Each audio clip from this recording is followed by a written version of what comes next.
Welcome, everyone, and we're back with another episode of Beyond Beliefs. Took a while because I took on a new job. Artie, no one can see you yet. No one can see you yet. There you go. There's my co-host Artie.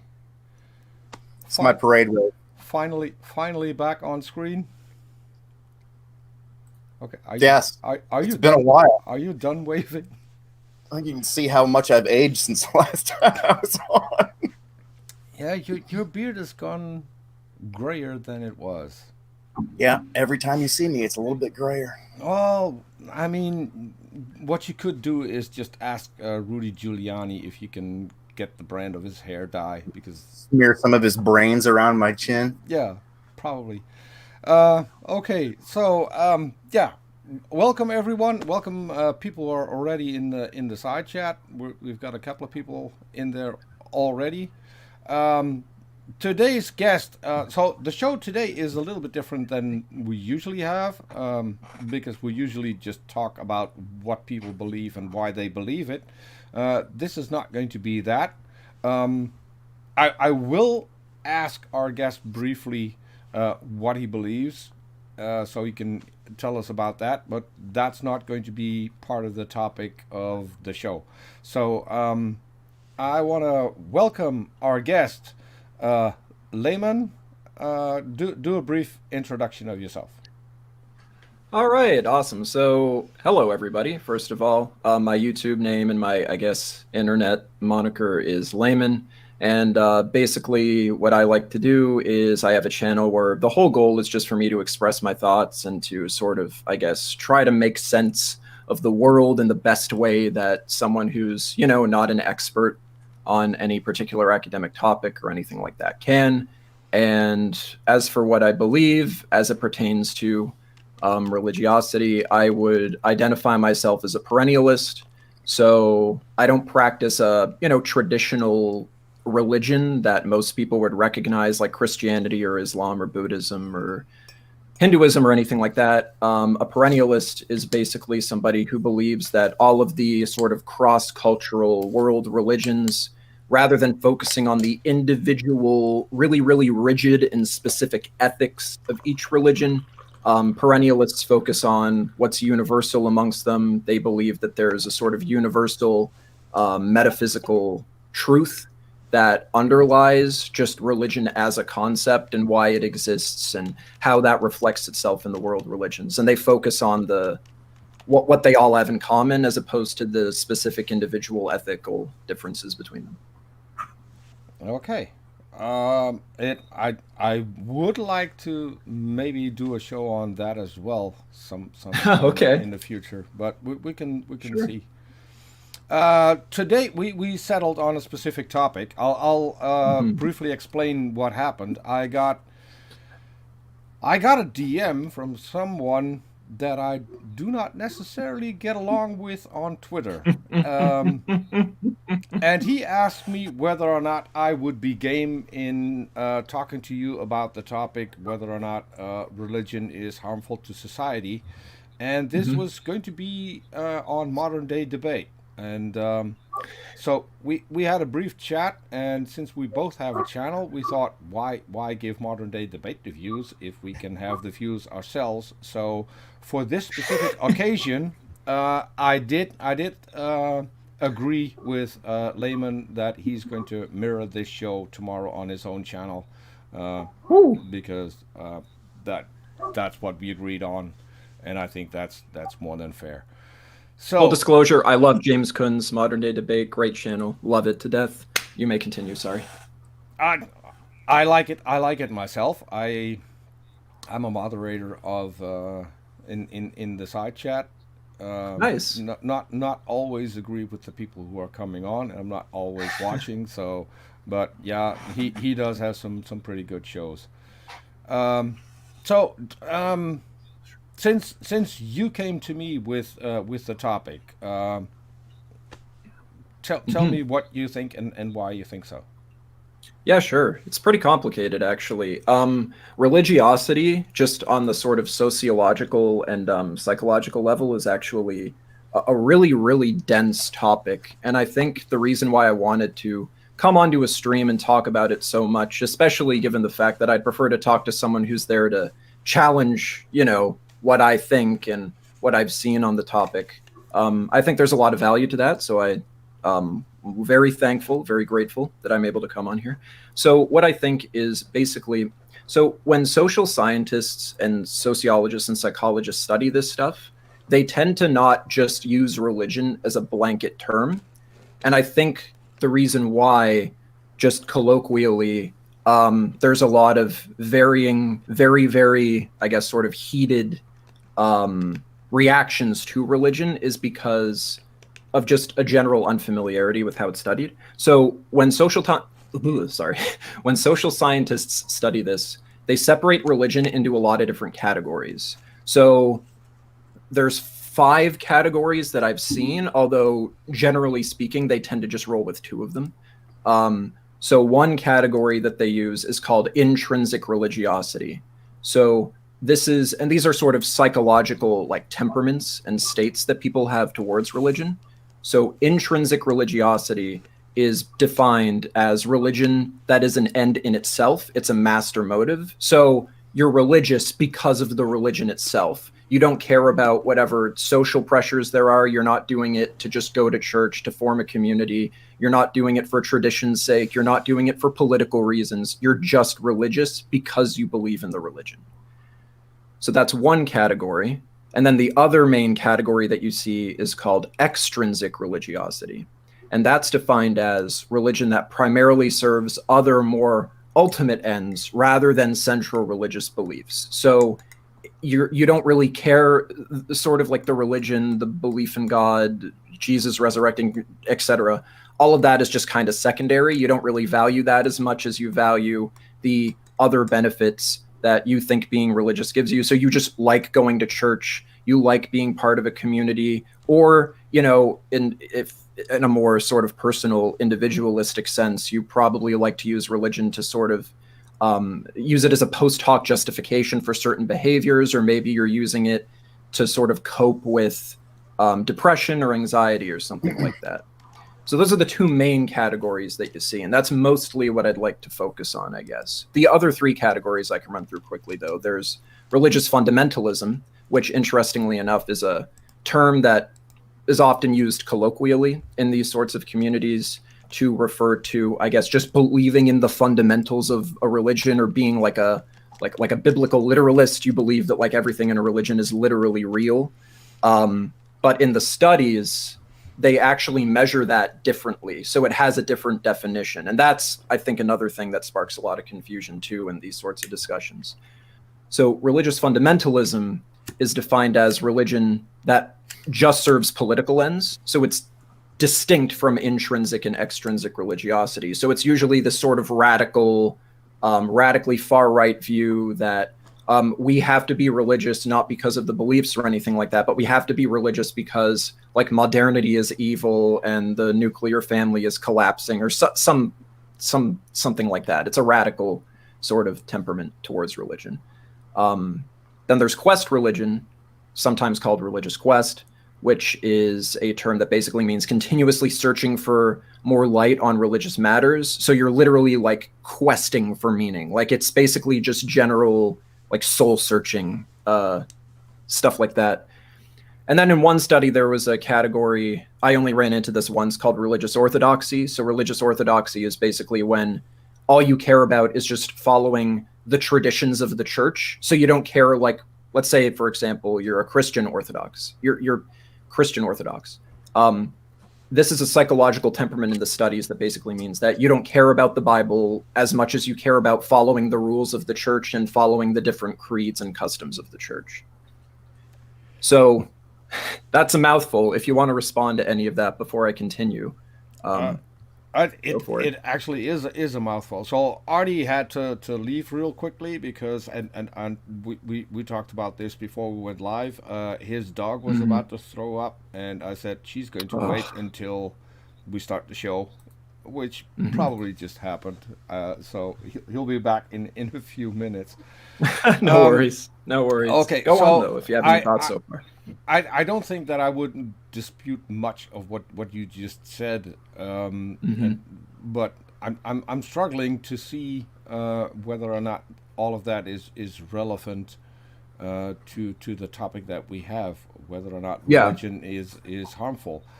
certainly. I had to, the reason why yeah, so it is relevant because the harmful effects or the effects that aren't harmful are associated with the different categories. So that's why I had to sort of run through them that way, just so I could establish, like, okay, this is what intrinsic religiosity is, extrinsic religiosity is. These are going to be the terms that I'm going with throughout the conversation because this is how scientists measure people's religiosity. So Mhm. that's why I was just sort of laying that out. And then I just wanted to see if you had any like disagreements with the definitions or just No, and if we were just so kind of on the same page. no, so I don't disagree with the definitions. I think Okay. for the most part, I think I would agree with all of those. I just Mm. don't see why all of those definitions matter Okay. because and if the topic is Hmm. religion harmful to society, then it would be religion as a whole. So it would encompass all of those definitions, I think. Yep. Yeah, sure. It's just that yeah, so this is how we sort of have to measure it. So I would say that so now I can get into the positives and the negatives, right? Yep. So Okay. Go ahead. intrinsic religiosity is when you believe in the religion. So that's when you control for all the other environmental factors. It isolates the religion down to what it is, just the religious beliefs. So when you get down to the religious beliefs, what we find is an overwhelming amount of positive effects. As far not insofar as the truth value of the religion or anything like that, but just consequentially how it makes people act, how it influences behavior, things like that. So it's overwhelmingly correlated when you control for all these other factors with self control, emotional self regulation, pro social behavior, deterrence from substance abuse, social cohesion, altruistic tendencies, minor deterrences from crimes, and in teens and adolescents specifically from drug use and minor crimes in general. There's even a study that found a positive association with tolerance of racial outgroups that's been longitudinally consistent going back to the 60s. Um, Overall positive effects on life satisfaction in individuals, positively correlates with even now this is only in certain countries and we can get into that because it's a little complicated. Positively correlates with homosexual tolerance in Russia, but then a negative would be that it's also positively correlated with homonegativity in the USA. The study is called it's called Religion Religiosity, like an analysis of 79 countries, and it basically goes through a bunch of countries to see if religion, whether or not it causes people to sort of have negative reactions to homosexuals. And the results found that because it's very fickle cross culturally, some cultures there's a positive correlation, some there's a negative correlation.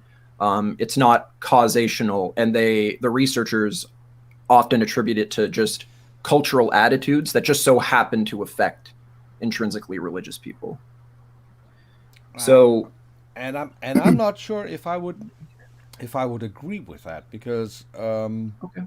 if we just go by uh, the main three Abrahamic religions, they are Hmm. all against homosexuality. So it's literally condemned by the Abrahamic God.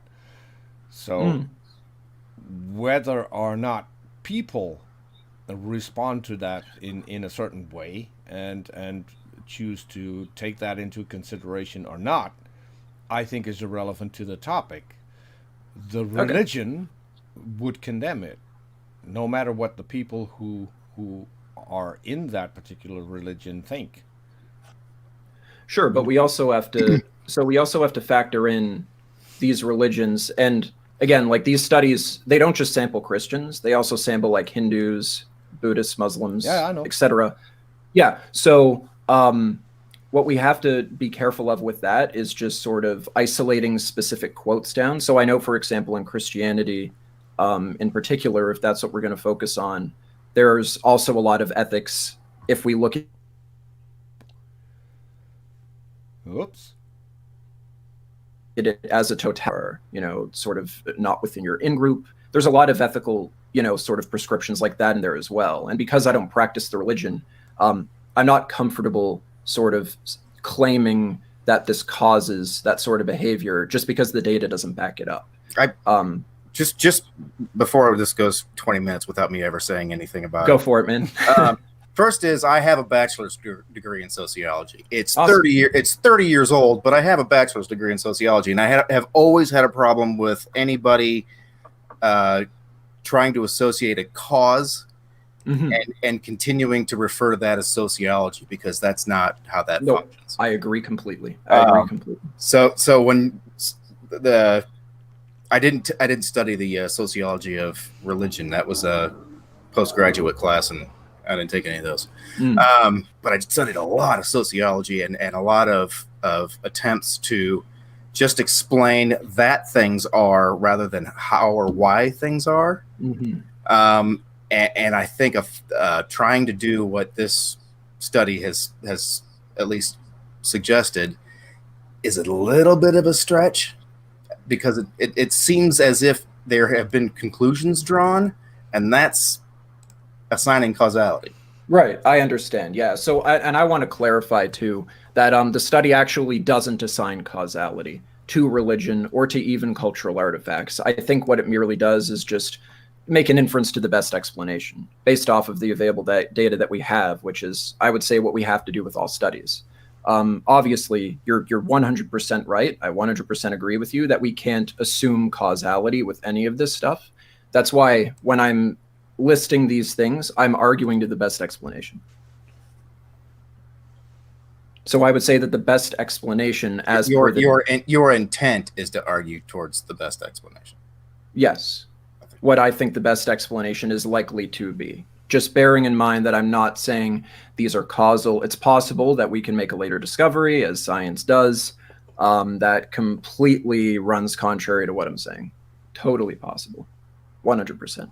Well, yeah, I mean, without putting the numbers in front of me, we're obviously statistics that can be quoted that are less flattering towards religiosity, regardless of how you define it.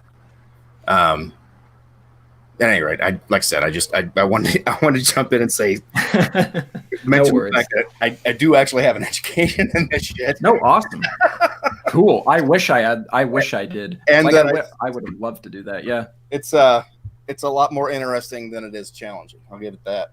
Yeah, that's why I'm really interested in this stuff. Like when I was reading this stuff, like I read a lot of this stuff when I considered myself agnostic at the time. Some people said I was an atheist at the time. Like I just found this stuff fascinating, just seeing how in depth it actually goes. Because a lot of these effects. Pardon? I took a sociology of labor class, and the things I learned about like a union mentality in a shop with a union versus a shop without a union. So I find sociology to be utterly fascinating, because I think people are fucking goofy, and knowing as much as about their motivations as possible makes it easier to deal with some of them. Like Trump, for instance, it wasn't particularly challenging to establish what his motivations were all along, at least to anybody but outside the 38% that believed everything he had to say. So you made a really good point where you said that it really helps understand people's motivations. And I agree with that 100%. That's mostly why I wanted to talk about this, because a lot of these effects, so all the positive effects I just listed, that's attributed, or again, correlated strongly with controls applied, not causal, but correlative.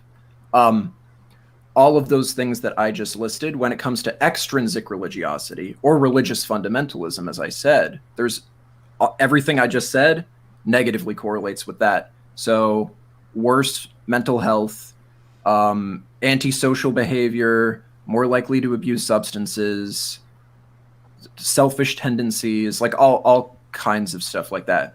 More likely to be racist. That's a pretty, that's not something that I like. But but something we have to bear in mind. Religion does teach about outgroups. Just it establishes that they even exist. And that is certainly a failure of virtually all religions, at least the ones I'm familiar with, because they do establish an in and out group. And the way Christianity is practiced, at least the way I'm familiar with it in the United States, that is a huge thing.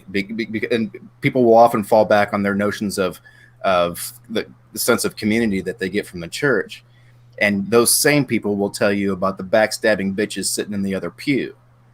So everything about the behavior, everything about participation in it is got at least some hint in virtually everyone of their own duality.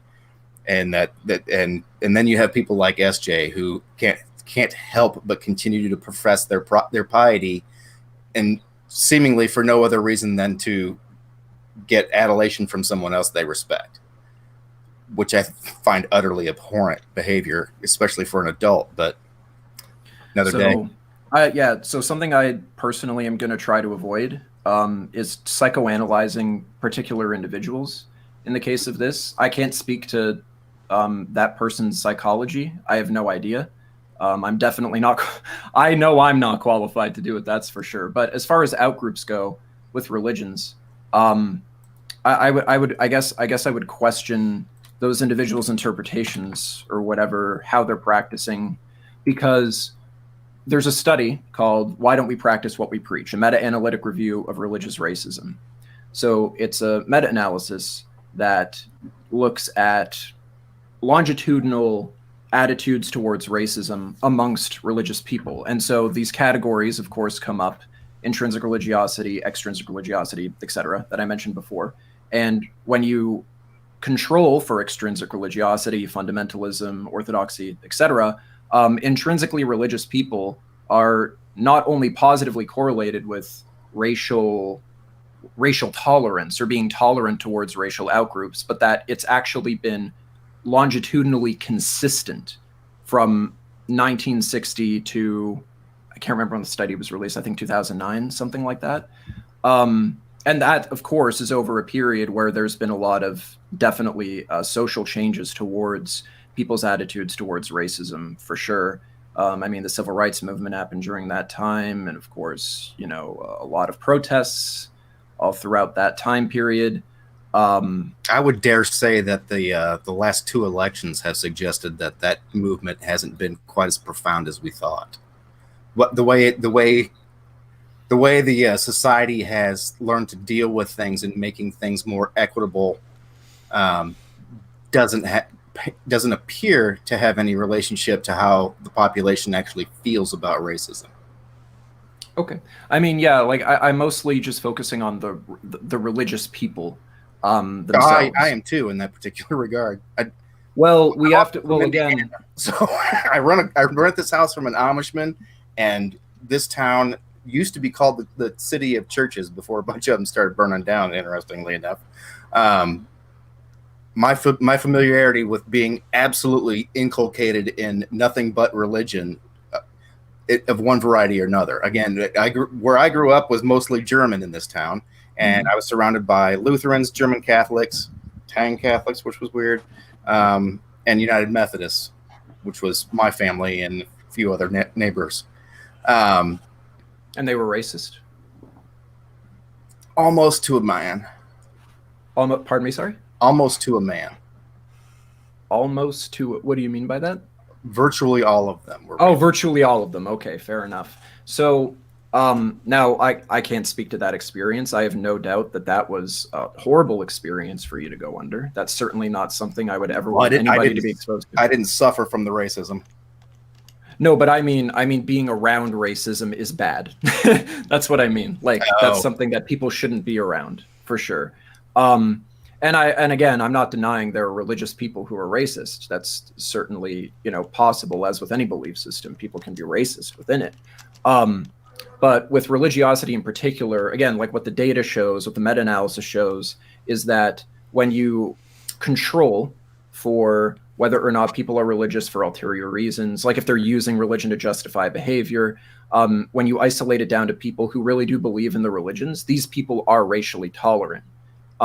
It's with extrinsic religious people or religious fundamentalists.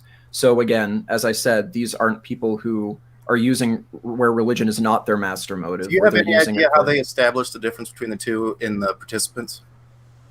Well, yeah, so they use a test called the Religious Orientation Scale. So it's basically a test where a psychologist primed to see which one of these categories people fall under.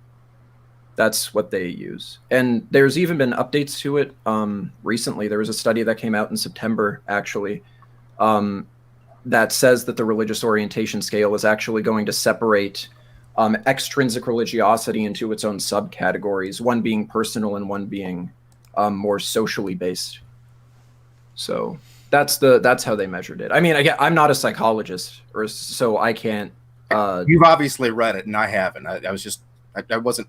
Yeah, no, fair enough. You know, fair enough. Yeah, no. Literally asking if you knew, and if you did, what it was. I wasn't intending to make any kind of further comment about the validity based upon what you had to say. I was just looking for information. Oh, no worries. So, yeah, like with extrinsic religiosity, people who are religious for these sort of ulterior reasons, or I should say, I'm probably wording it incorrectly. I should say people who are associating themselves with religion for their own motives, for their own personal pathologies or whatever. These people are the ones who are racist. Now, again, I can't speak to your experience. All that I can say is that based off of the data, that seems to be what is likely, because it's possible an intrinsically religious person. That's why I was curious how the distinction was made between intrinsic and extrinsic, because the majority of what I perceive to be the genuinely devout, not particularly good people, but that depends upon things like which church do they go to. Well, that's a good point. So yeah, we have to. We can't just look at. It's not necessarily the denomination. It can be based down to the church or what part of town your church is in. Yes, 100%. Yeah, it's really important to do that. I completely agree. We can't just look at the religion in itself and then say that it leads to these behaviors or it causes people to behave a certain way. We have to look at different cultural factors. Right. It's a little like looking at crime statistics and saying, well, black people commit crimes than white people. Well, don't poor people commit more crimes than people that aren't poor? Isn't that really the demographic that the 1350 meme? I'm very aware of it. Yeah. So that's sort of how I view a lot of those sorts of arguments. Of course, not to say that saying that religion causes harmful effects because of, a loose statistic that one can find is morally equivalent to saying that like black people are inherently criminals or something like that. Right. But I would say that it's logically the same, which is why, again, like, because there seems to be this robust amount of stuff that has all of these different categories. That's why I kind of advocate that the way that we look at religion should be through these categorical distinctions, and we shouldn't just hodgepodge them all into one thing, because you're not going to be able to order that into anything. You're going to find religious people that are so individualized, it's pretty difficult to quantify it into anything. Quite a few people have their own version of what they consider to be their actual religion. My ex, for instance, calls herself a Lutheran, but she is, by definition, probably the worst Lutheran that ever lived. You mean like she doesn't act out the ethic appropriately? Right. She almost and completely contrary to what she's been taught her entire life are her actual opinions, but she continues to identify and attend a Lutheran church. Even though do you think doesn't agree with what she's being told, but she continues to refer to herself as a Lutheran. So do you think it's possible? Her mother, who raised her to be a Lutheran, is a screaming bigot who, this is a genuine quote, "I don't think I'm a racist, but I'm probably a bigot." That's the level of bigotry we're talking about with this woman. And she is absolutely devout. And so are most of the members of her family, at least my generation of her family. I'm not sure the kids have stuck with the devotion level, but That's kind of what I'm talking about when it's hard for me to wrap my brain around some of the things that you mentioned from the study, because I have grown up around Amish, and that particular religion is among the more harsh as far as how much damage can and is done as a part of that religion, at least by the people who have managed to get out of it. And I've spent my entire life around Amish, and I'm not sure it's actually part of the religion. In fact, it wouldn't make sense if it was. That they refer to everyone that isn't Amish as English. Are you familiar with this at all about Amish? I don't really know that much about Amish. I will say, I don't believe that the studies sampled like Amish communities or people who practice Judaism specifically. They sampled Christians, but I don't think they're the same thing, right? Well, I think Amish would fall under Christians. They're just I think they would fall under colloquial fundamentalist Christians. They're you mean like biblical that would literalists? get us into an entirely different show. What is or what is not a Christian? Because I've been talking to Christians for the better part of since 2015, and I still haven't come across anyone who can actually tell me what is and is not a Christian. So that's probably going to be a problem. But I would really want to bring it back to the influence that it has on society, because and especially in the U.S., I think it's become abundantly clear how bad the influence can be if we just look at who was appointed to rule over education and did a lot of harm there because of her religion. We've got a vice president who thinks that the universe is only 6,000 years old. So basically, I think those people will act upon their beliefs, even though they're elected officials and shouldn't do. I think we've seen it clear that it does happen. Mike Pence, for instance, threw a hissy fit when on the White House website it was announced that church singing was dangerous in light of the COVID pandemic, and he wanted that part removed from the website. So I mean, I don't agree with Mike Pence or any of those people. So just to make that clear, but I would say don't ever think that anything either of us are saying is. I know. I just want to establish that I'm for the audience. Because for the audience, don't assume that we're talking about him in any way when we're talking about this.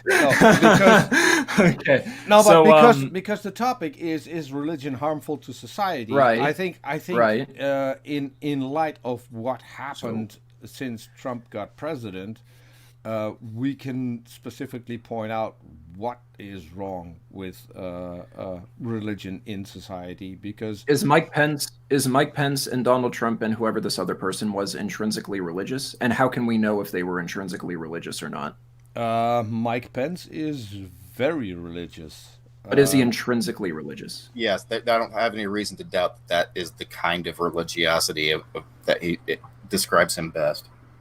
Yeah, because my problem with this sort of like focusing on these anecdotal cases is because there is this robust sort of psychological model for this, which I wasn't aware of until probably a couple of years ago.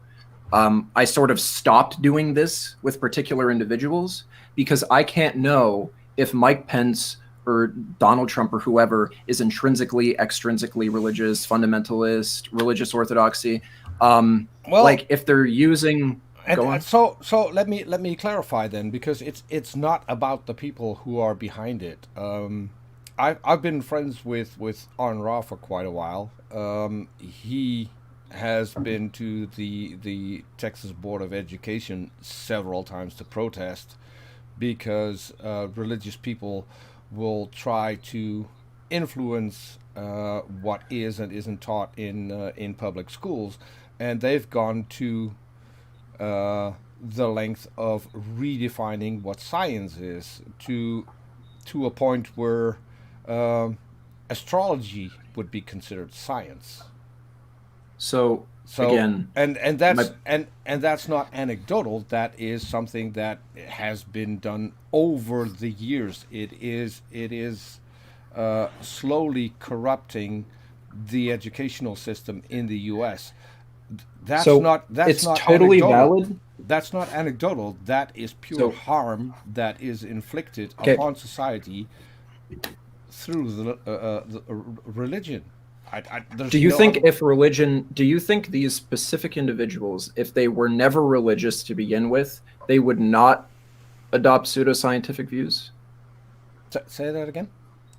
Do you think that if these people were never religious, that they wouldn't have adopted pseudoscientific views? They wouldn't try to push creationism into a science class. Well, perhaps not. No, fair enough. Perhaps not creationism, but from what I understand, a minority of the U.S. population is creationist. I think a substantial minority, but a minority nonetheless, 40%.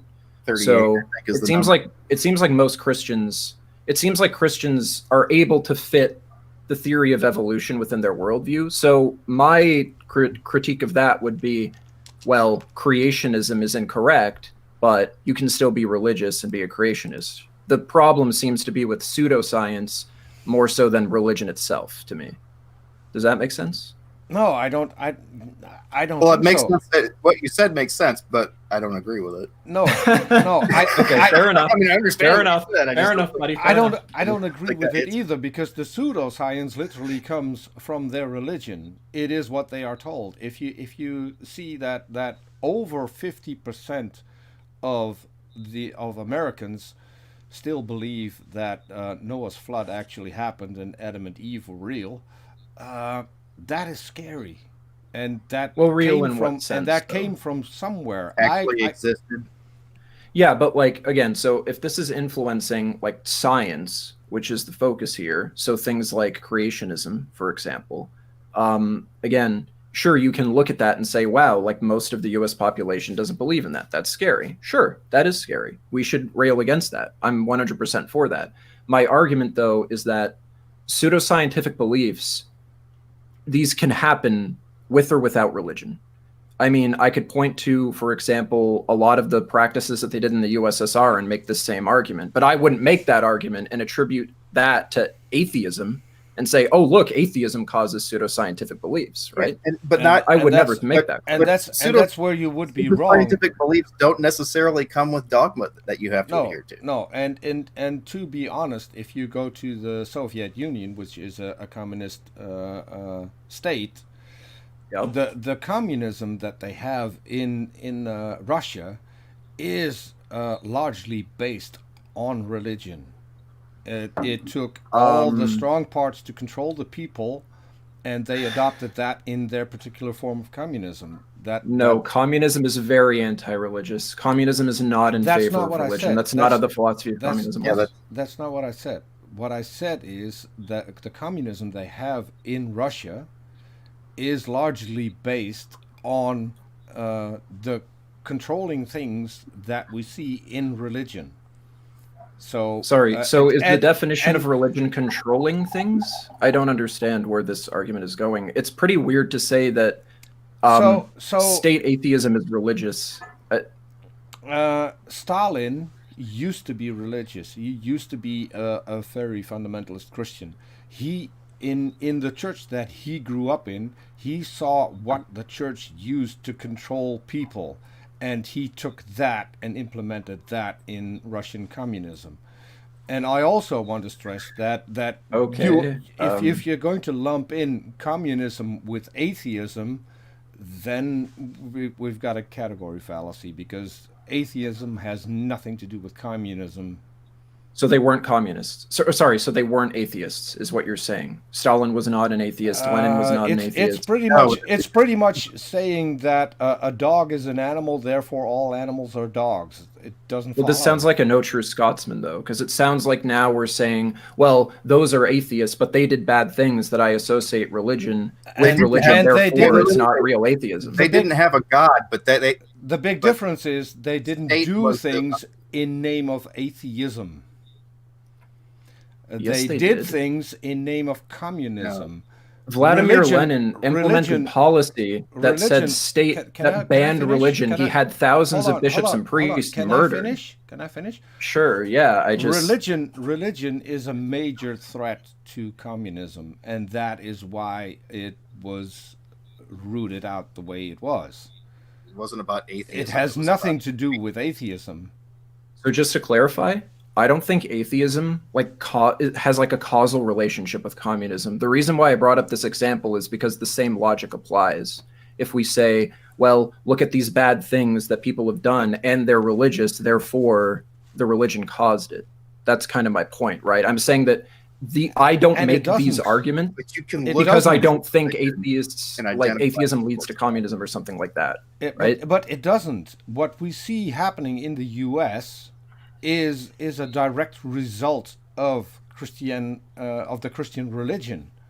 We see the stuff that is going on in the educational system. That is a direct result of religion. We have seen the Kitzmiller versus Dover case, which was literally caused by religion. So sorry, what was caused by religion? Sorry. What happened in the Kitzmiller versus Dover case? What's the Kitzmiller versus Dover case? You haven't heard of the Kitzmiller versus Dover case? I don't live in the U.S. Ah, okay. So there was a case in Dover, Pennsylvania, where the school board wanted to teach both sides, as they would call it. So they wanted to adopt a book called Of Pandas and People, and they wanted to teach both evolution and intelligent design. Okay. The teachers refused to teach from that particular book, which resulted in a lawsuit. One of the teachers was called Kitzmiller, and so that's where that name came from. In the court case, it was established that Of Pandas and People now might be an ID book, but it wasn't always. It was changed when it became illegal to teach creationism as science. And what they found is that they summoned older copies of the book, and the moment creationism was banned from science class, and I don't know the exact wording, but there was an intelligent creator, and there was a intelligent design proponent. Due to a typo, they found out that wording was just switched out. The book was entirely the same. So it was still an inherently religious book, but God was taken out of the book and replaced with intelligent designer. Okay, so if you want to know more about that, we're waiting to settle a date. We're going to have Kenneth Miller on the show, who was one of the main witnesses in that particular case, and we're at least going to go loosely over that case when he comes on our show. I want to talk about some other stuff as well, but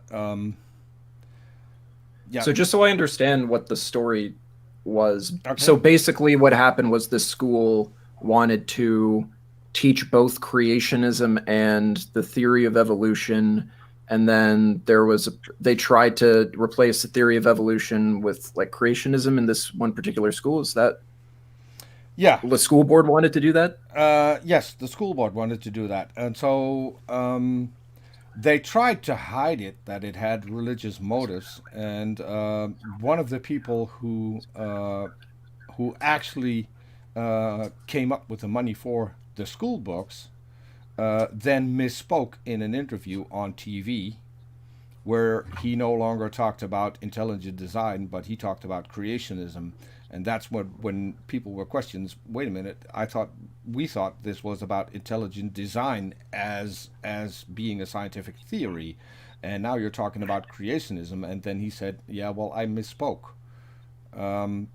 But see, the thing is that, like, again, like, we don't know if these people are intrinsically, extrinsically fundamentalist, etc. That would be one point. The other point is that most people in the U.S. That's what came out, and that was actually in the verdict, that they wanted to implement religion in their schools. But how do we know that the goal wasn't just to implement the religion in the schools in itself, and it wasn't because the religion was good in itself? That was because of the court case. That was what the court ruled based on the evidence presented in the court case. What are you considering as another potential reason that someone would be interested in having their particular idea of how the world was formed be part of the science education, if not that their religion taught that what they believe about how their universe was formed came from their religion? A post hoc justification for pathological behavior, for social status acquisition, so they can feel like they have power and dominance over a given social group. That social group being scientists. That's another potential explanation. That could be extrinsic religiosity. That might be true. That might be true for the committee that's deciding what goes into the books, but that doesn't have anything to do with the court case. Exactly. I mean, again, like I can't psychoanalyze the people in a court case. This is why I can't look at this stuff through anecdotes like this, because I can't know. Like, I'm not saying that they weren't intrinsically religious. I'm saying we don't know. Hold on, like, we can't know something like that. Hold on, that's entirely wrong, because actually you can go online and you can find the transcripts of the court case. There's also a great documentary that Nova made that is available on YouTube. If you just type in Kitzmiller versus Dover, I forgot what the subtitle was, but they did a documentary on the entire court case as well as the outcome. So it saying that this was purely anecdotal and you cannot go back and check all of this out, that's just not true, because I'm saying that you can't. All of this is public. I'm saying that you can't generalize a religion or a group of people to cause actions like this unless we can demonstrate that they are one of the categories that were listed. Did this in this documentary, were they given a religious orientation test? You've defined this. It's impossible to suggest either way. Well, I'm saying that we can't know based off of individual anecdotes. We have to look at empirical studies on how people tend to act because of these things. That's what I mean. Like what I would say. The problem is that this isn't individual anecdotes, because on behalf of the accused, most of the people who were going to witness for the accused dropped off. One of the people who stuck around was Michael Behe. Michael Behe started out promoting creationism. He then later switched over to intelligent design because creationism was outlawed pretty much in the entire U.S. He was schooled on his ignorance on modern science, and he was lectured on not even being willing to read the actual papers. So, and as I said, the end conclusion of the court case was that there were not only religious people in the city of Dover, but there were different organizations who were trying to undermine the educational system to promote what was basically Christian creationism. That is part of the court case. That was in the verdict. I'm not So denying it's not. that It's this not was an. all part of the court case. It's not an anecdotal thing. This is And documented. it doesn't Well, matter. it's one event. Well, it's one event is what I'm trying It to also doesn't matter what the motivation is because of what the purpose of the action was. Yes. The purpose of the action was to introduce their interpretation of how the world was formed based upon their religious beliefs into a science classroom or a science textbook in the legal case. Yes. Yeah, that was the religion was the post hoc justification. Yeah, I'm not denying that at all. I'm saying that we can't know. So in this particular instance, we can look at a specific thing that religion has done or continues to attempt to do. And I'm also objecting to the post hoc justification because it wasn't post hoc. It was their intentional motive. That was the motive to bring in that book in that school. That isn't post hoc. Okay, I don't know. Again, like the reason why I can't make these sorts of generalizations based off of these individual circumstances is because, like, okay, here's a hypothetical. If I am hypothetically, let's say I'm a white supremacist, and let's say I believe that the white race is being destroyed by multiculturalism or whatever, and that potentially gives me these feelings of wanting to commit horrible acts onto minority groups who are non-white groups. Now, is it because I was white that caused that? Is this something that we would negatively attribute to white people, or is this a problem with something else due to underlying circumstances that lead people to believing that? Well, racism isn't inherently a white thing. So no, exactly. No, exactly. But but we're talking about something that can be directly traced to the religion, not something that would just pulled out of thin air. If the topic of if the topic of the conversation is religion harmful to society, then whether it's just one specific case or if there are thousands of cases, which there probably are, that doesn't matter. One case is enough. It does matter. One case is enough.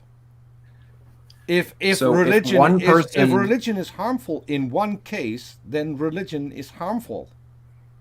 It doesn't matter how many cases. Well, it means that it can be harmful. Anything can be harmful. Any philosophy, any philosophical idea can be harmful. No, it doesn't mean That's that it true. can be harmful. Is if it's an established fact that it has been harmful, it is not longer it can be harmful. Then it becomes it is harmful. So if I'm intrinsically religious, that means that I have to. That's going to cause me to agree with what happened in that case. No, and that's the problem. That's kind of my problem. point. That's what you're not seeing. If the topic of this conversation is religion harmful to society, to you means that every single religious person is by definition harmful to society, then you do not understand the topic. That's not what I mean. What I mean is, so if we're seeing if something is harmful to a society at large, we have to see if it's a net harm. And then if we have to see if it's a net harm to society, we have to look at scientific data to see if these things are a net harm to society. And so when I look at the data and on religion and what motivates people's beliefs and what motivates people to do certain actions, I can only go off of what I said in my opening statement here, unless there's some study that shows that religion will, like intrinsic religiosity, when you control for these other factors, will lead to pseudoscientific beliefs. I haven't seen anything like that. I don't know if that's true. So I would need to see some scientific evidence that that's true. There have been some studies that have shown that there are some elements of religiosity that correlate with having like lower IQs than atheists, but most of those samples were from that was attributed to religious fundamentalism. Intrinsic religiosity has been shown in other studies to be positively correlated with emotional intelligence and not just analytic intelligence. Would you agree that if I used my holy book as a justification to do anything that shows up as apparently moral in that holy book, that religion has a problem. Well, no, because anybody can read things and interpret things however they like to interpret them. So I would say that it's associated with religion. But you're assuming that an interpretation is necessary based upon a statement of fact in a holy book. Well, yeah, but again, anybody can use things as a justification for beliefs. People have done this with atheism too, but I don't attribute bad things to atheism because it's just a lack of belief. Sure. I don't attribute these things to atheism. And I don't do it with religion either. The big difference is you cannot attribute that to atheism because atheism has no dogma. Nothing. It's just a lack of belief in a God. It's addressing one specific point. Yeah. So I know, but what I'm saying is that there's nothing you can attribute to atheism other than the fact that people who are atheists do not believe in a God. Sorry, let me clarify this then. I can attribute it. Okay, so if I was to use this same logic, though, I could attribute that to anti-religious philosophy, or I could attribute it to like secularism, like the Huguenot. How? What do you mean how? Because they said it. That's what we're going off of, right? We're going off of people's post hoc justifications for different belief systems. If Joseph Stalin is using humanism, are you equating with what we're talking about? Pardon me? What about humanism are you equating with, say, slavery in the Bible? I'm not equating those things. Actually, that's exactly what you just did. No, what I'm saying is people can wait. What I'm saying is people can use different belief systems to justify whatever behavior they want to justify. That does not mean that the belief systems in and of themselves. And by definition, that makes religion harmful to society because it can be used.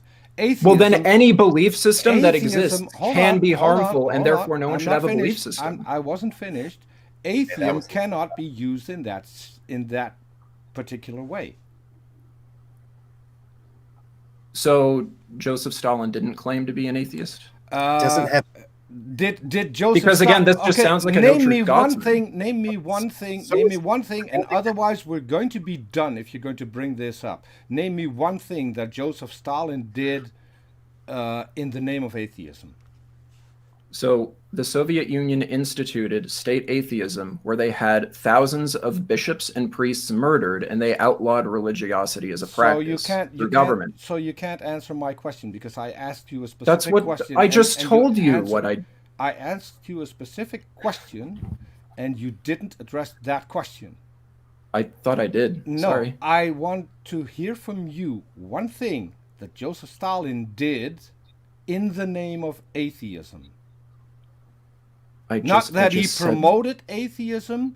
I want to know one thing that he did in the name of atheism. Those are two separate things.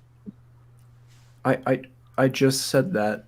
No, you didn't. So yes, I did. I don't know how else to answer then, because and again, like, I just want to be really clear. Like, I don't believe that atheism caused anything like that to happen. I don't believe that at all. But I also don't believe that religion inherently causes these things to happen either, because there's no evidence. My problem with this whole thing is that you keep bringing up Joseph Stalin because he was an atheist. Well, no, I'm bringing it up. I don't think you've noticed, but we haven't brought up Hitler yet, who was a Christian, who was acting upon a book that Martin Luther wrote. That's why he picked on the Jews and ended up exterminating them. That was literally taken from Martin Luther's book. Yep. So the reason why I'm bringing this up. The reason we don't bring that up is because we're talking about religion as a whole, not specific people. We're also not talking about communism, because communism is, while it is much alike a religion, it's not a religion. I'm not saying it's a belief system, and if we're comparing belief systems, it's not a belief system, it's a political system. Yeah, but it's a political system that people believe in that they aim to implement. But regardless, my whole point of bringing that up is because you brought up. Wait a minute. No. Hold on. If we're going to take that broad a brush, then everything people believe in is a religion? I didn't say anything like that. No. What I'm trying to say is, but that's how you want to, Peter. That's how you want to slide in communism as being relevant, whether or not religion is harmful to society. The reason why I brought up that example was because you pointed to individual actors who were doing bad things, and it was associated with religion, right? No. So what I was doing was I was applying the same logic. No, and I said this more than once. It wasn't associated with religion. Religion was the motive. So what you have to do is you have to show only motive in that case and other cases was religion. It goes back to the Scopes monkey trial. And it goes back further than that. So what you have to do is you have to show an association, preferably in a peer-reviewed study, because that's how these things are done, scientific data indicating that intrinsic religiosity leads to the problem with pseudoscientific beliefs, right? You have to show that intrinsic religiosity leads to those beliefs. We're not talking about pseudoscientific beliefs. We're talking about Christian creationism. That is a pseudoscientific belief, is it not? It is also intrinsically religious. No, it's not. There are intrinsically religious people who aren't biblical literalists. So no, it's not. That has nothing to do whether or not creationism is intrinsically religious. Creationism comes from the Christian Bible. Therefore, it's religious. It comes from the Quran. Yes. Therefore, it's religious. It comes from the Torah. Therefore, it's religious. All other religions also have their own particular creation stories. They're just not powerful enough in the Western world, at least. Well, first of all, you don't have to be religious to deny the theory of evolution. You don't have to be religious to deny the theory of evolution. I didn't say that. You said it's intrinsic to religion, though. No, you have to be Christian in order to force Christianity on people in an educational system. Because you have to identify as a Christian. If you can now name me one Muslim who is pushing Christian creationism in their schools, I'll give you that. I have. That doesn't seem analogous to what I'm trying to touch on here, though. It is, though. Because the problem here is that people are implementing a particular dogma to stop people from learning about a given topic, right? That's the problem with this. That's why this is bad, right? No, and you keep going back to that. Oh. People are promoting a specific religious dogma. Yes, what I'm trying to do, and they promote that only because they adhere to that particular religion. So that's why I asked you, can you name me one Muslim that is promoting Christian creationism in schools? Because that doesn't happen. Okay, what's the problem with this? The motivation. Wait. What's the problem with this? Is the problem that I can't keep that was hilarious. Sorry. I'm sorry, man. I get it. I understand the frustration. I know. No problem. So okay. let me time. No. No. This is our show. Let me time out just for a little bit. While this whole thing is getting heated, let's make it really clear that we're not attacking persons or people. That we are not attacking you. We're attacking the claims that you make. That is entirely different from attacking a person. So, correct. I'm not insulted in any way, shape, or form by anything you say during this show, and I don't see that happening. So that's one thing that I want to make abundantly clear. I agree. Yeah, no, I agree completely. It's just interruptions that are very, very active. Sometimes I just got to be like, okay, like let's time out real quick. That was. You can feel free to do that to me too. Like doing that to you, feel free to do it to me too. Because, what I'm trying to do with what I was saying previously is I'm trying to isolate the variable as to what's wrong with this. So if, like, because it sounds like you're separating Christianity from creationism here, because I'm saying, like, is the problem that it's creationism? Well, then what's the problem with creationism? Well, the problem with creationism is that perhaps it's pseudoscientific. So the problem is pseudoscience, right? And then you keep saying, no, it's not. The problem is that it's like religious or something. I'm just trying to figure out what, like, this conversation is just kind of chaotic is all. Okay, can I use one example that gives you at least some idea where we're coming from, and then maybe we can just work off of that one model. Go for it. We have in the United States roughly 38% actively do not believe in that, or sorry, they believe that the world was created 6,000 years ago. Mm-hmm. And the universe was created. Well, actually, that depends on which nut you're talking to. Can we at least agree that it is anomalous to the United States that we have the level of science literacy that we do, and that's true? Yeah, I think that we should have more literacy in regards to science, and perhaps lowering that number from 38% to 0% is a desirable goal. Yes. Can you agree that the inspiration for that 38%, at least in this one specific thing, is the religion? Yeah, I can acknowledge that that's something that people do that's bad. Yeah, but what I'm trying to get at here, though. I need to interrupt again, because you go back to saying people do things that are bad. The reason that their motivation is their religiosity. So have you heard about the wedge movement? I don't know what that is. No.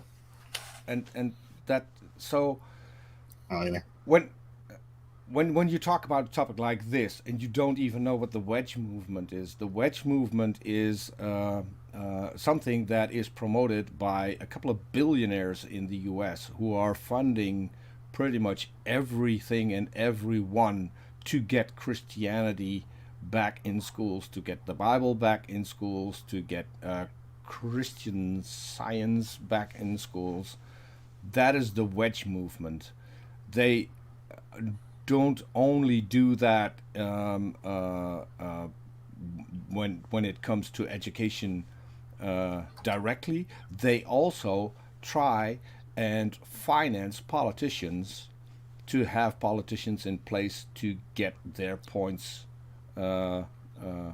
across and make sure that their wishes are implemented in certain states. And this has been going on for decades. So how many Christians in the U.S. support this movement? I don't. Just to be clear to the audience. Just to be clear to the audience, how many Christians support this movement? How many Christians? Yeah, well, we need to know. Yeah, because if we're looking about like societal effects, right? We need to know if religion is causing people, or not causing, but is highly correlative with those sorts of beliefs, and we have to see then how many Christians are supporting this stuff.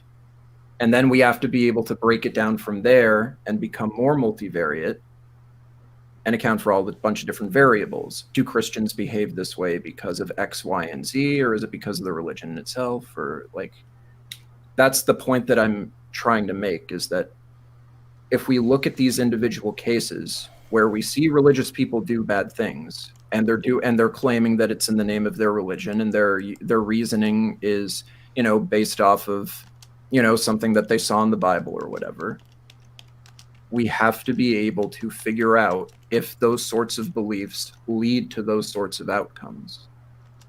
And then we need to figure out, is it because of the religion itself? Or is it because, like, for example, with creationism, can you be religious and not believe in creationism? And if the answer is yes to that question, then to me, the way that I interpret that is it the pseudoscientific belief of creationism that's harmful, as opposed to the religion as a whole? Because if you can be religious without the pseudoscience, then it seems to me like the problem is with the pseudoscience, not with the religion. That's all that I'm saying. Does that make sense? To me, it doesn't. So what pseudoscience are you talking about? Creationism. What is creationism? Creationism is the belief that the Earth is literally 6,000 years old, and it's a literalist interpretation of the Bible, where they believe that those are literal, material, sort of naturalistic events that occurred on the planet Earth, and that the universe sort of formed again 6,000 years ago, and God caused it. Whatever. They believe that Genesis is literally real. I would disagree with that definition, because there's a large movement in Turkey by a guy named Harun Yahya, otherwise known as Adnan Oktar, who also runs a creationist movement, which is based on the Quran, obviously. What he's doing literally is copy pasting from answers in Genesis and removing the Christian God and putting in Allah instead, and so he's kind of lazy.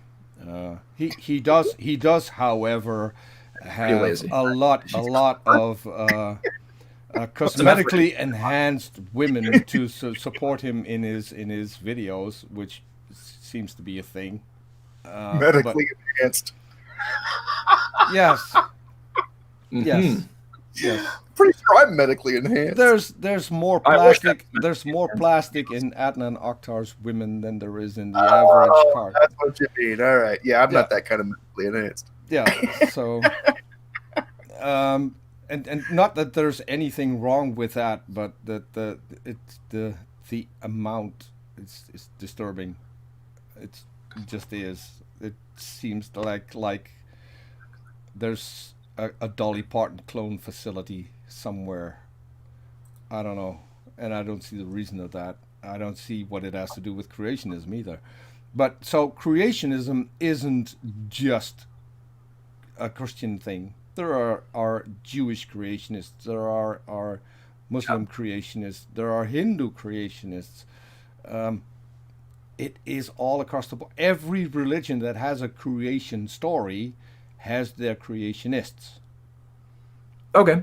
Perhaps what I should do then is I should define it as when the creation story in a given religious text is interpreted to be literally, scientifically, materialistically, naturally real, basically, right? Is that an adequate definition? Say that again. Yeah. Okay. or come as close as you can. So when we're talking about creationism, creationism. No, that's my son. That's a really terrible. That's a really terrible Seth Andrews interpretation. You need that chocolatey voice if you want to do that. I don't know who that is. I hope I didn't offend them. He has a buttery smooth late night radio voice. Yes. Oh, does he? Yes. Ooh. And he's a former Saturday night 104.5. The creationist. He's a former creationist who now has an atheist podcast. So okay, you should look him up. If you don't know him, look him up. Always down to hear a buttery smooth, sensuous voice. He does make you want to fuck your radio. Yes. Damn. And he also makes videos that can beat every single comedy show on the planet, because he's that good at comedy. Hell yeah. Love it. So, glad he's doing good. But since I derailed it, let me go backtrack again. So can you say what you said earlier? Just once more? I was just asking if that was a good definition of creationism, that you interpret a creationist story in a text to be literally and scientifically real, and this tends to cause people to deny the theory of evolution because the theory of evolution runs contrary to creationist stories. from what I understand. I'm not familiar with every single creationist story out there. Maybe there's like some religion I've never heard of that. There aren't many religions that start with a Big Bang. No, and so maybe it's just me, but I think that it is the basics of every religion, because and I can take Christianity for once. If Adam and Eve didn't exist and there was no fall, then there was no reason for Jesus, then there was no reason for the entire Bible. Well, but okay, so But again, like every religion comes with a creation story, whether or not people are now more educated and think, yeah, that probably didn't happen, because we now have evidence that contradicts what my holy book says. This is cold hard evidence. All I have is a book. Well, a lot of religious people believe in the theory of evolution. So yes. I would say, pardon? Yes, I think more religious people do believe in the theory of evolution than there are who don't. So I love it. I love that they believe in the theory of evolution. It's awesome. Yes. So, but what they don't get is that it then completely derails their own religion. Well, how? Because if religious people are, if a minority of religious people are biblical literalists, that means that they would perhaps be interpreting these things allegorically or metaphorically. The problem is, and Dawkins said this when he was on Australian TV, and he was interviewed by a young Earth creationist, and he said the only people who have it right are the young Earth creationists when it comes to the Bible, at least.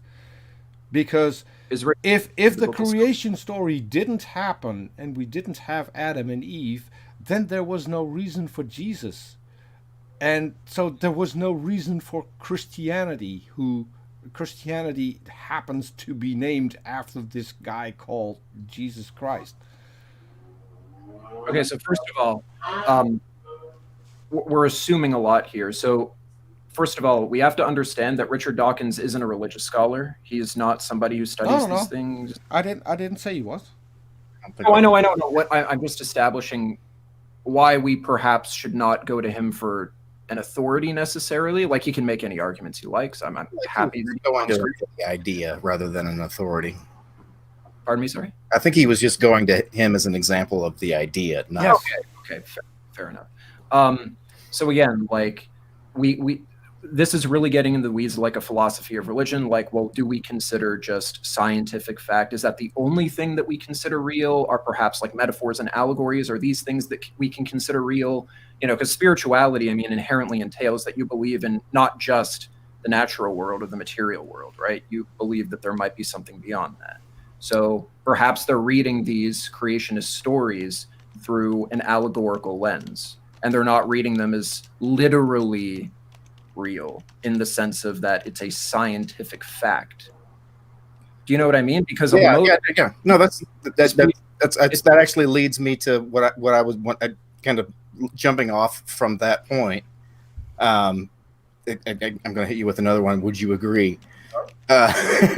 Would you agree that it happens that parents make decisions about their relationships with their children based upon their religion? Yeah, I can say that. Probably. Would you agree that many of those decisions are detrimental to not only the child but also the parents? I don't know. I'd have to see data. Would you? Like, I don't know, because so you've never seen that, apparently. No. I know that there's people who grow up in very, very like radical, abusive religious households that grow up to adopt very, very harmful things that are harmful to, you know, them growing up. I know that these things happen. I've known many people. I have many personal friends. Cause of a lot of unhealthy relationships and stuff like that. Sure. But what I would say is, if we go to the peer-reviewed literature and we see, well, okay, does intrinsic religiosity cause these sorts of things? It doesn't. It seems like the opposite of these things seems to be the case. because intrinsic religiosity doesn't lead to these sort of psychologically distressful outcomes that you unleash onto your children. This is why I had questions about what you were quoting to begin with, and it's not an indictment of you. I'm literally talking about my questions about the study. Yeah, well, there's a lot of them. Because I accept that's the case, but I'm referring to the one that you spoke of to begin with, and it feels like they didn't necessarily account for a bias, or maybe that's just the way you're describing it. And that's, again, it's not an indictment of you if you're throwing an unconscious bias in there. I don't feel like you're lying to me with anything that you've said. I just feel like maybe you're not saying it the way they had, or the concerns I have about the potentiality of the conclusions that it makes. Are actually as problematic as I think they might be, because what I'm trying to describe is are relatively obvious situations where here's an example of a thing that happens quite a bit in Baptist families. The Baptist child will be living in sin with their significant other, and they will be excommunicated. Well, not necessarily excommunicated from the church, but shunned by the family, and one or both of the parents will no longer have anything to do with them. Or in the case of the Amish, which I know you're not familiar with, but they do the same thing. They actually do an excommunication where if you leave the church, your own family isn't allowed to speak to you anymore. That's horrible. Absolutely, certainly is. And again, regardless of what level of religiosity the individuals have, the religion is the thing that it's the dogma of the religion that establishes how families react to behaviors of their children. Well, that sounds more like an institutional thing, right? Related to religion. Well, I think it's denominational. I don't think it's necessarily institutional. Yeah, because a category, again, that I mentioned before, this is one of the minor categories, I don't see this a lot, is religious orthodoxy. So religious orthodoxy is considered to be categorically separate from intrinsic religiosity. So religious orthodoxy is when your focus is more so about the traditions and creeds, the institutional element of it, and scripture is just kind of like whatever. Like, I care about what the church says, I care about what the creeds are, what the dogmas are that the church is telling me to do, right? It's like, well, would their interpretation of the Bible be to say, oh, excommunicate from your kids, or is this just a church thing? It sounds like you would have to control for those variables, because those are the categories. Then we come down to is being Amish a religion in and of itself, or is it just a denomination of a religion?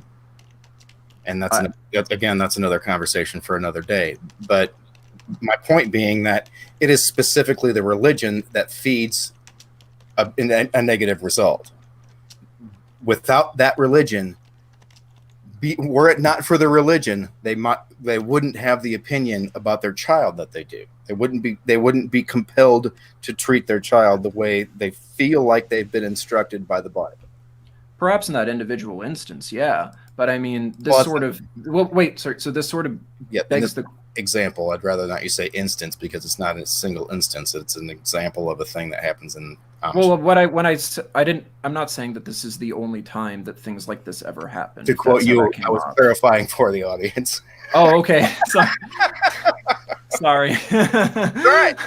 Okay. I have obviously done exactly what you did. That's what the line. So no beef. I love it. It's good. So so I would say that so I feel like that sort of it might beg the question, because we might be assuming that because the bad thing here is the fact that they excommunicated from their family because they didn't follow a particular belief system, right? No, it's just a matter of leaving. It's apostasy is enough for you to be excommunicated. Right. The bad part of this, though, is that like excommunication based off of like bad reasoning, basically, that leads to harmful outcomes for kids and families, separating of families. Like, all this stuff is bad, right? Sure, but we're talking about a specific instance of where it's specifically derived from the religion. Right. But what I would then ask is it possible that these negative effects can happen without religion?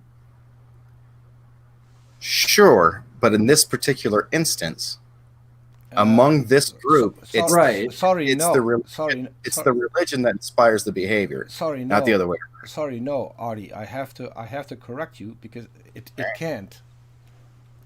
If you are shunned by your family because you live in sin is a religious concept. I think what he's talking about is, can you be shunned by your family, not can you be shunned specifically for a religious reason? Because the function of sin, right, is just to say, like basically it means, like, you know, you did something evil or immoral, right? No. This can happen. No. It's an arbitrary. No. It specifically means that you did something. I'm trying to reframe this in like a secular lens, just to make it more accessible to people, so I can operate within the purview of like. Hold on. It's capricious. What qualifies as a sin is capricious. Yeah, sin is an inherently religious thing. There's no sinning in atheism. Who would you sin against? What is sin?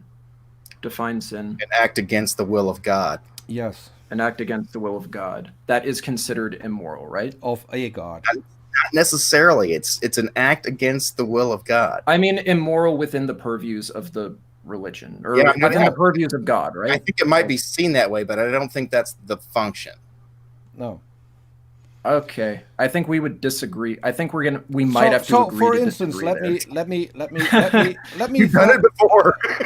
let me throw. We've done it before. We can do it again. Let me throw in an example. So, according to the Christian Bible, it is a sin to wear mixed fabrics. I don't see anything immoral in that, but it is still a sin because God said so. Right. When I'm saying it's immoral, I'm not asking if you guys think that it's immoral. I'm asking if within the purview of like the Bible. I really do have a question about whether or not it's specifically seen as immoral rather than just an act against the will of God. I'm not sure that every act against the will of God qualifies as a sin. It might. Within the Bible? It might. Okay. I don't know where to go from there, I guess, because I can't speak to that. Well, I can. Maybe this is just semantics. Since the whole thing came up with shunning people, we can go to, for instance, Scientology, which is also religion, which Scientology is like 200 years old, isn't it? Like not even. No, like Scientology is pretty close to that, but that doesn't make any difference about whether the U.S. government has decided it's a religion. It's a religion. It sufficiently qualifies as to be called a religion. And within Scientology, you are mandated to shun people from your family, or you will be thrown out as well. So how many people are Scientologists? Like, isn't this like a very small like minority of people? Again, because we got to look at the net effect, right? Probably a couple of million, but how's this relevant to the topic? If a religion only has 50 members, and that particular religion is harmful to society.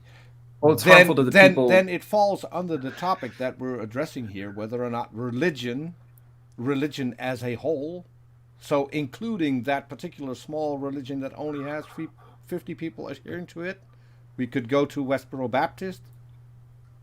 Does this one example negate all of the peer-reviewed data indicating all the positive outcomes? So because we have to look because we have to see if it's whether or not it's a net benefit or a net negative. If we're talking, if we're debating whether or not it can be harmful, we both agree. I'll make this abundantly clear. So if the topic is, can animals be harmful, and we know of one particular occasion where someone is eaten by a lion or a tiger or a crocodile, are any of those animals? Yes. So, can animals be harmful to people or to society? Yes, they can. Yeah.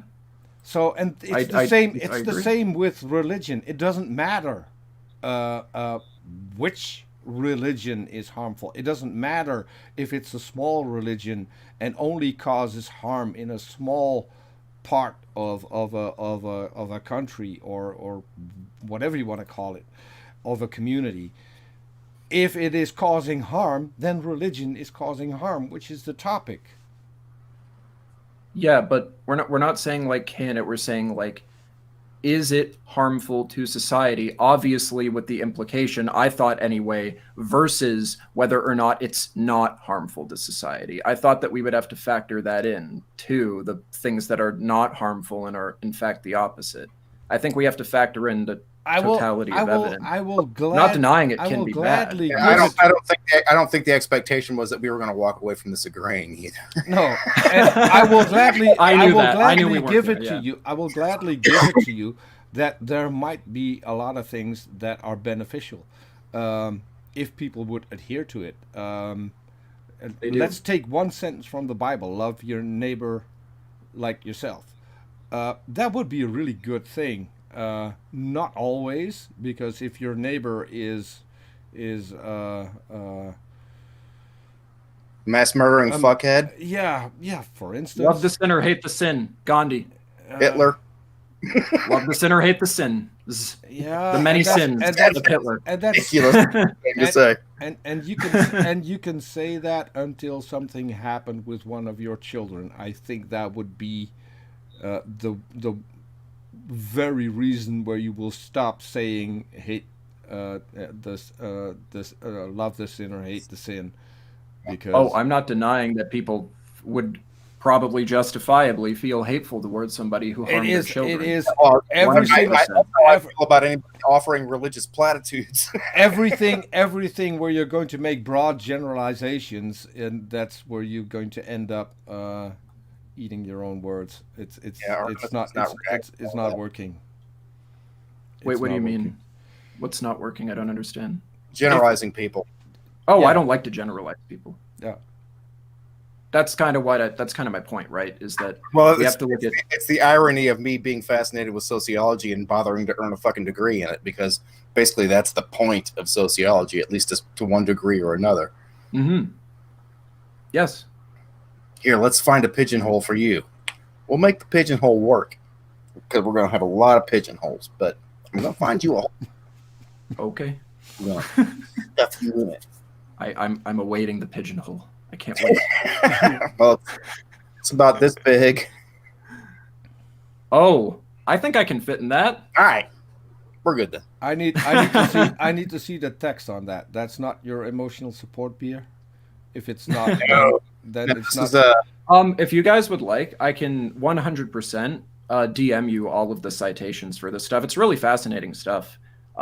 It's actually led me from generalizing, like, not just religious people, but atheists as well, and what these beliefs sort of cause. And it's really interesting stuff. So I'd love, if I can share this with people, I would 100% love to, especially since you said you're a sociology major. I mean, there's no way that I'm interpreting this stuff better than you could. So you would definitely. I am. I studied telecommunications and sociology because I wanted to write commercials. I retired from 25 years of landscaping. I've done that before. I took 4 years of Spanish between high school and college. That's what I fucking used. None of the rest of the shit. Which brings me to the point that I still need to see the commercial that you made for your landscaping business then. Oh, I would love to see that. To be fair, and I'm going to do this, and I know someone in this particular panel is going to hate me for that. If you haven't seen Artemis's channel, you need to. You definitely need to, because I think he missed a career in comedy, and so if you I've had several careers in comedy. Yes, I got paid to write jokes. Yeah, so if you haven't watched Artemis's channel, go look him up. The fun part is I'd subscribe. You can subscribe, but that won't help because you sub to the one that actually has videos. Yeah, there's two. because he can't get into his channel anymore, and I'm going to tease him with that as well.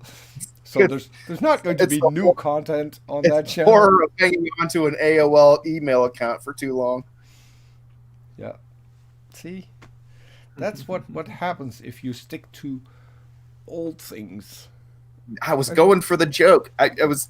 How long have I had that fucking AOL account? Got him.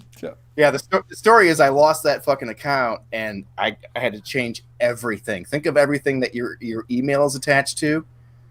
I had to change everything. I had to contact everybody. And the more insulting thing was that my email account had a fairly specific but completely random-ish name. And when I changed to a Gmail account, I had to put a 1 on the end of it because some motherfucker had already used it. What? Hate when that happens. When I tell you what it is after we go off, you're going to go, Hate when that happens. oh my God. I was so mad. On top of everything else, I had to add a 1 to my email. Oh well. I took the stupid I added on Twitter and then found out that there's 3 characters that won't go in there, so it's now on Twit. We're gonna go for it on Twit in the email address for some stupid reason. I could have added a 1, which would have helped every single time I need to type it out. Okay. I completely mesmerized Artie, I see. He's Yeah, no, I'm blind behind both eyes right now. okay.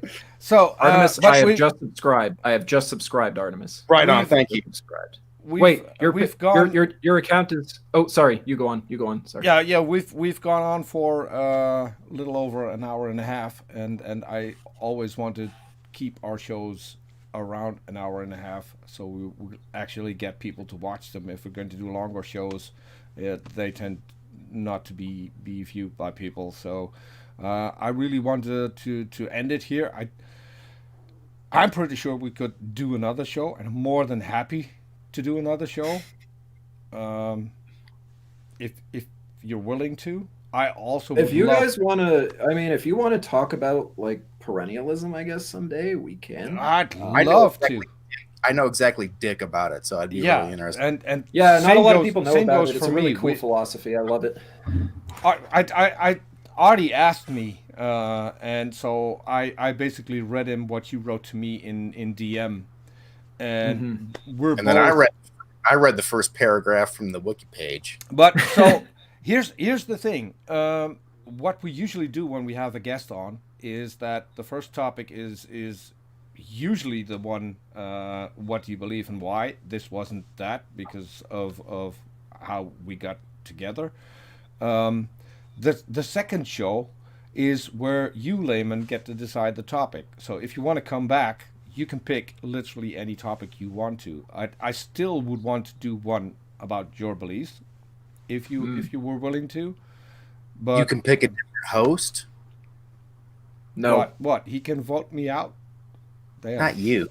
You're fairly. You're kind of the immovable object here. No, I'm not. I'm not. I'm literally not. I'm the guy who has this smartphone with buttons that he can press so different things happen. But See how fucking magical you are? You're like the DJ at a titty bar. I mean, there are voices somewhere that say maybe I should shut up and let other hosts talk. So I'm fine with that as well. So, Layman, if you want to have a specific host, Yeah, by the way, Layman, none of us can get him to shut up. no, it doesn't work that way. It doesn't work that way. no one can get me to shut up either. So hey, Well, Just let you know. right there with you, buddy. Right there with you. Personal, he does this shit to me and everybody else. yeah. So, but yeah, if you wanna come back and do another Oh, man. show, I'd be more than happy to. And I need to address someone in the side chat who is apparently going apeshit that we're not answering his questions. Right in your fucking hump, man. What is this? I'm Who is really it? I'm really sorry, Are you a friend of mine? Writer John Buck. Layman is our guest. My man. Layman is our guest for today. So pardon me if I focus on him. And Yeah, find maybe you don't help his leg during the slightly- fucking show, dude. I find you slightly irrelevant. Don't make fun of John. To this. He's my best friend in the whole world. Fun of. Maybe you just don't hump somebody's leg in the side chat when the show's going on. He can hump my leg any day of the week. I am more than happy to let that happen. I just want to focus on this show because I found this interesting, and then answering questions that I think are off topic because not even you, Layman, brought those up. So, and I have to juggle the show to do this and this and this and this. That's all me doing that, and then I have to watch the side chat and bring up comments in the side chat. Even though I gave Artemis the superpower to do that as well, and he hasn't brought up a single comment during the show. So you're welcome, every one of you. You're welcome. So. There's only so much I can do at one single point in time, so I can't answer everything. John, I'm not mad at you. No, nor am I. I invited him to come on the show and have the conversation on the show. At what time we could completely focus on him. I'd love that. Come on the show. Do it, John. Do it. Get him. Sick him. Get him. Be that guy. Be that guy. Do it. Yeah. So, and I can be snarky. I know. To me, it's all good fun. If he wants to come on the show, I'll talk to him, and I'll be as respectful as I think I was to you, Layman. I hope I was. Yeah, I mean, we got a little heated here and there. I mean, it's a controversial topic, so that's inevitable. I like to say animated rather than heated. Yes. But I think, I guess heated is like usually associated with like anger and I got hatred loud, and all this. A little bit of derisive, but then I got up and walked away because I was about to be something else. I get to save face by that not having happened. I think, and this goes for all of us. This went a lot better than a conversation with Darth Dawkins. Oh man, just saying. And if people I'm are wondering, if people are wondering, I need to without them knowing it though. I need to put a link in the description to your channel as well, Layman, and I suggest everyone watch that because I found that hysterically funny. I think what we talked about was like it sounds like word salad to me when I watch it back on my end and his end. And I mean, word salad is kind of his thing. So if you like word salad, if you like seeing two people act crazy, watch it. It's funnier than you think it's gonna be. It's fucking fun. Yeah. If you think it's funny to watch me roll my eyes behind sunglasses, he rolls his without sunglasses on. Yeah. Well, I rolled them with prescription glasses on. Okay. So cooler than sunglasses. I want to bring this to an end because we've already gone over 15 minutes talking about how we should start to end this one. Layman, I loved having you on, and you're welcome to come on every single time you want. There's an open invitation. So I think we had a good conversation. I don't think either of us came into this conversation with the idea that we're going to convince the other one of our position, which also isn't why we do shows like this, because that's probably not going to happen. But thank you for having me on. First of all, it was really fun. I really enjoyed this. Me too. I would absolutely consider coming on again for sure. It's a heated topic. It's naturally, or it's a sensitive topic, so it's naturally going to get a little passionate. That's all in good fun, of course, as we all understand. None of us here have any beef. It's also no problem. Our relationship started with a mutual respect for each other for not having any respect for that motherfucker. Yup. Yeah, pretty much. Yup. All right. Thank you very much. You guys have a good night. Okay. stick around until we run the end credits.